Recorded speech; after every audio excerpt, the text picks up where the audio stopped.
On this week, Kamala Harris is dropping her new book. It is entitled 107 Days. It drops a little bit later this week, and it is already stirring up some controversy. We're now joined by Mike Nellis, a Democratic strategist and former senior advisor to the former Vice President of the United States. Thanks so much for your time, Mike. Thanks for having me. So you work very closely with Kamala Harris. What was your gut reaction when reading some of the excerpts of this soon-to-be released book? I was glad to see it because I feel like a lot of times when politicians write a book, it's usually just vapid stuff. They send their stump speech to a ghostwriter and they turn it into a 200-page thing, and it's a bit of drivel. It isn't worth the 30, 40 bucks that you spend on it. For Kamala, she's been through this incredibly unique experience of having to run basically the shortest presidential campaign in history, getting thrust forward into, I would argue, like the worst situation any political parties put a presidential candidate in. And for her to go and speak her truth and say something interesting, I think takes some real guts, and I appreciate it and admire it. And you said she's taking some guts. I want to read a little bit of a quote here where she called former President Biden both frail and tired. How do you think those comments are going to sit with the rest of her comrades and the Democratic and the rest of the Democrats? Well, I think, look, one of the biggest mistakes the Democratic Party made was not having a difficult conversation about Joe Biden's health. And truth is, if we'd had this conversation 3 years ago, we would have had time to either give Kamala Harris the proper opportunity to build a campaign, win the nomination, and go, or another candidate would have rose. So I think everybody in the Democratic Party has to own up to that we got so afraid to have a difficult conversation that we ignored a very obvious problem and allowed the Republicans to take advantage of it. And I'm glad that Kamala's speaking out about it now. I wish I had spoken out about it more in the past.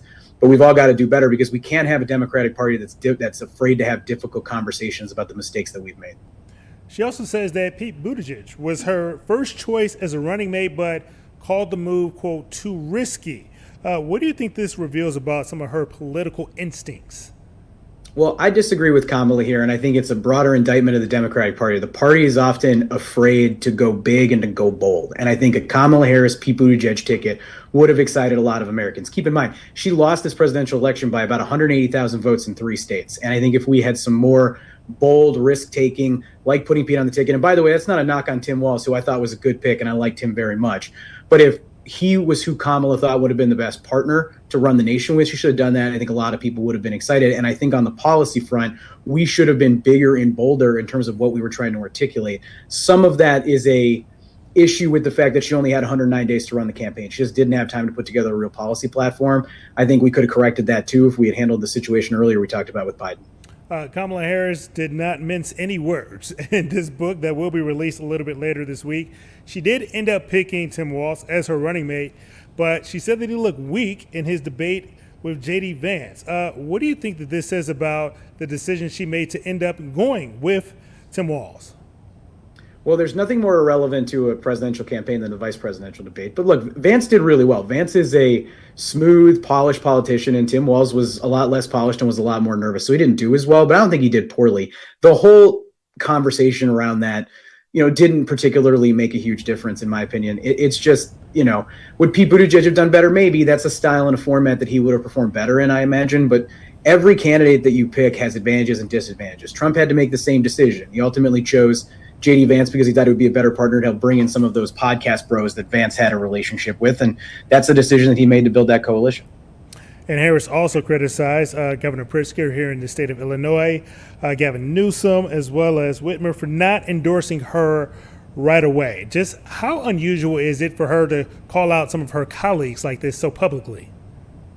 I think it's unusual to write a real book with your own real thoughts in it. Like, a lot of politicians just don't do that. So again, I give the vice president a lot of credit on that because she could have just made a ton of money on the book advance probably and been able to enjoy that money, traveled the country, and she chose not to do that. I don't have any problem with what Governor Newsom, Governor Pritzker, who by the way is our governor, I think does a great job, Governor Whitmer, who I have a lot of admiration for. I don't think they did anything wrong. It was a highly chaotic 24, 48-hour period for the Democratic Party, completely unprecedented, where one of the biggest mistakes our party's ever made really caught up to us and had to be addressed in a short period of time. So I don't really have anything. I don't think they did anything wrong. They just took a beat to try to make their own decisions and do what was best for the party and for themselves. What do you think about the timing of this book release? Why now? I think it's been 9 months. It's been almost a year since the election. It's been 9 months since Trump has taken over. I think it gives Kamala an opportunity to re-enter the national stage. We're at this point where, in my opinion, almost everything that Kamala Harris said about Donald Trump has proven out to be true in this election. He's moving forward with going after his political opponents. He's acting like a tyrant. The economy is teetering on the edge of a recession. Russia is basically dominating Donald Trump. And I mean, look, we're 2 weeks removed from them attacking Poland, and Donald Trump is mishandling that. So if I'm Kamala Harris, I want to be out there and you get to be on a little bit of a I'm right tour, because Donald Trump is doing a very poor job in the White House. And if you ask the American people, his approval rating is the lowest it's ever been. 1 out of every 4 Trump voters say that they wish they hadn't voted for him. And so people are awfully frustrated. And I think she gets to take a lap here. And speaking of that lap, is that lap going to continue? Do you think that this is maybe opening up the room for Harris to return to the national stage and potentially another run for the White House, or maybe something else? I don't know. I don't know if she's going to run. I don't have any inside knowledge there. I think ultimately she'll do what she thinks is best for herself, for her family, for the nation. And if she's in, I think that's great. My biggest thing is here, the 2 times we lost to Donald Trump were the times that we did not have full, vibrant Democratic primaries, because we had the situation with Biden last year. We just didn't have time to do anything other than elevate Kamala. When Hillary Clinton ran, we had a lot of people who got pushed out, and we had a much smaller primary field, which led to the fight between Hillary and Bernie. And I don't think that was good for the party. The last time we had a full Democratic primary that didn't have a major name that was sort of dominating everything like Biden did in 2019, 2020 was 2007, 2008, when we nominated Barack Obama, who in my view is the best presidential candidate either party has nominated in my lifetime. So I think it's important that we do that. I think it's important for the Republicans to do that too. I don't want Donald Trump pressing his thumb on the scale to choose the next version of the Republican Party, because I think everybody is just tired of this moment in time that we're in. We're frustrated with the Democratic Party. Everybody's certainly frustrated with the Republicans in the White House. We have an opportunity to move forward into a new version of American politics, and it will be decided by who the 2 nominees are. So there should be a big, vibrant debate in this country. Once this book is released, what do you think it could do for, I guess, the image that Americans hold of Kamala Harris maybe going forward? I think the American people are going to have a lot of respect for Kamala for going out and speaking her truth. And if she continues to do that, people are going to warm up to her. My biggest thing is I got a chance to, when you're a consultant, you don't see a candidate every day that you work for, but I got to be around her enough to know that she's a very warm, caring, compassionate person, really smart, clever, pushes you to your best in a way that I always appreciate. Like, I'm a better leader and entrepreneur because of the times that she pushed me to be better. I want more people to get a chance to see that. I think the campaign that they ran in this last election was so risk averse and put her in a box that the American people didn't get to see the Kamala Harris that I got to see. And because of that, she lost. And so I want more people to be able to see that, regardless of whether or not she runs for president.